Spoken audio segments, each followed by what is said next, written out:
Assalamualaikum warahmatullahi wabarakatuh. Di sini kami akan menjelaskan materi mengenai arsitektur sistem terdistribusi. Sebelum itu, izinkan saya memperkenalkan kelompok saya. Yang pertama ada saya sendiri, Fajar Ramadan. Dan saya Muhammad Nur Hariza.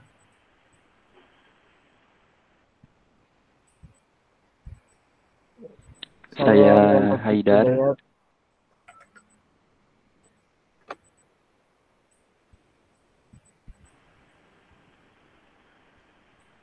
Lalu ada Saudara Rian Taufik Hidayat dan juga Isep Saiful Huda. Oke, lanjut selanjutnya kita akan masuk ke pokok pembahasan. Yang pertama ada arsitektur multiprosesor, yang kedua ada arsitektur client server, yang ketiga ada arsitektur objek terdistribusi, dan yang keempat ada korba. Yang pertama, tipe sistem utama. Sistem personal yang tidak terdistribusi dan dirancang untuk berjalan pada personal komputer atau workstation. Sistem embed yang berjalan pada satu prosesor atau pada kelompok prosesor yang terintegrasi. Selanjutnya, sistem terdistribusi di mana perangkat lunak sistem berjalan pada kelompok prosesor yang bekerja sama dan terintegrasi secara longgar dengan dihubungkan oleh jaringan. Selanjutnya akan dijelaskan oleh Saudara Rian. Ya, di sini ada karakteristik yang penting dari sistem terdistribusi.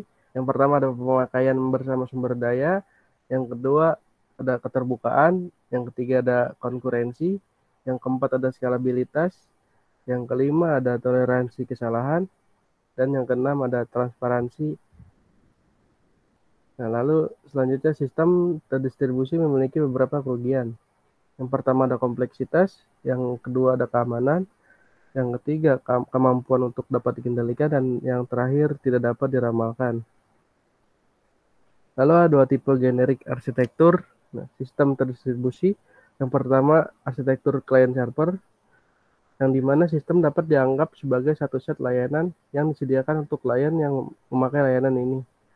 Nah, server dan klien diperlakukan berbeda pada sistem ini. Yang kedua ada arsitektur objek terdistribusi, dan dalam hal ini tidak dapat perbedaan antara server dan klien. Nah, sistem dapat dianggap sebagai satu set objek yang berinteraksi yang lokasinya tidak relevan. Nah, tidak ada perbedaan antara penyedia layanan dan user layanan. Selanjutnya dijelaskan oleh Isep Saiful Huda.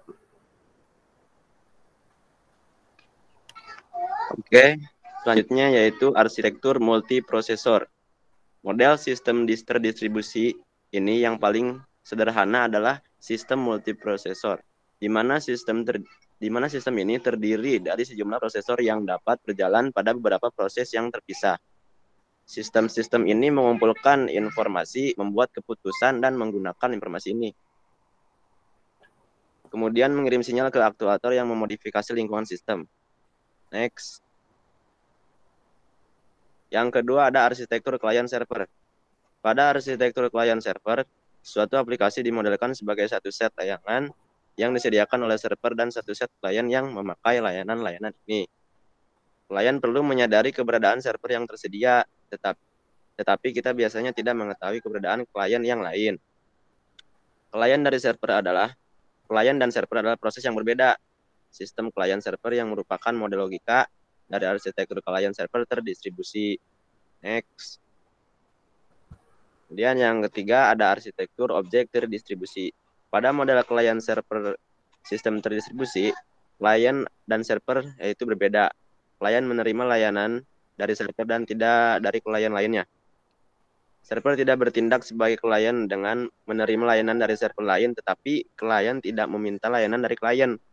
Klien harus mengetahui layanan yang diberikan oleh server-server tertentu dan harus mengetahui sebagaimana menghubungi server-server ini. Selanjutnya akan dilanjutkan oleh Muhammad Nur Hariza. Oke, terima kasih Saudara Isep. Saya lanjutkan. Untuk kelebihan model arsitektur sistem terdistribusi ini adalah yang pertama, model ini memungkinkan perancangan sistem menunda keputusan mengenai di mana dan bagaimana layanan harus disediakan. Yang kedua itu model ini merupakan arsitektur yang sangat terbuka yang memungkinkan sumber daya harus ditambahkan jika perlu. Yang ketiga itu sistem fleksibel dan dapat diskala. Yang keempat itu rekonfigurasi sistem secara dinamis akan dimungkinkan dengan objek bermigrasi melintasi jaringan bila mana diperlukan. Arsitektur objek dapat digunakan dengan dua cara, yaitu yang model pertama itu sebagai model logika yang memungkinkan Anda menstruktur dan mengorganisir sistem. Yang kedua itu sebagai pendekatan yang fleksibel terhadap sistem client server.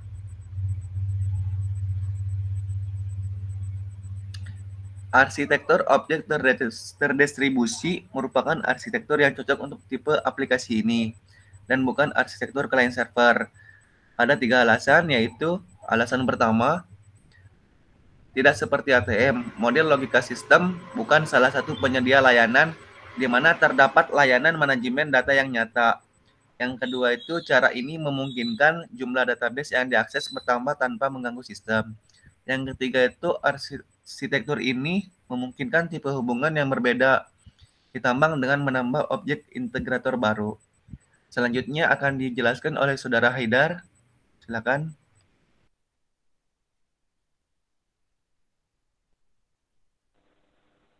Baik, terima kasih.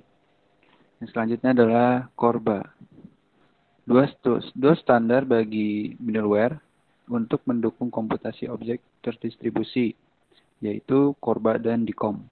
Korba atau Common Object Request Broker Architecture adalah satu set standar untuk middleware yang diintegrasikan dengan sistem operasi Microsoft. Sedangkan DCOM atau Distribute Component Object Mode merupakan standar yang dikembangkan dan diimplementasi oleh Microsoft dan diintegrasikan dengan sistem operasi Microsoft.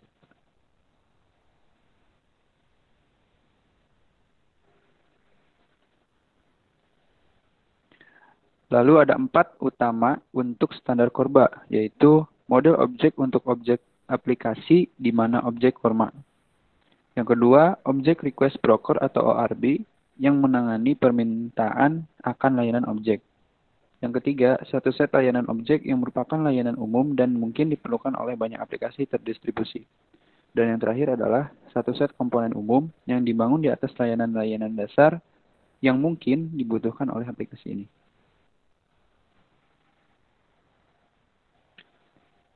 Lalu ada beberapa contoh layanan generiknya, yaitu layanan penamaan dan pertukaran yang memungkinkan objek mengacu dan menentukan objek lain pada jaringan. Yang kedua adalah layanan pengumuman yang memungkinkan objek memberitahu objek lain bahwa telah terjadi suatu event. Dan yang terakhir, layanan transaksi yang mendukung transaksi atomik dan rollback jika ada kesalahan.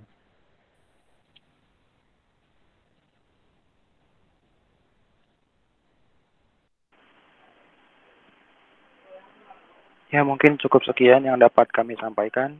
Kurang lebihnya mohon dimaafkan bila ada tutur kata ataupun penjelasan kami yang kurang dimengerti. Saya tutup. Wabillahi taufiq wal hidayah. Wassalamualaikum warahmatullahi wabarakatuh.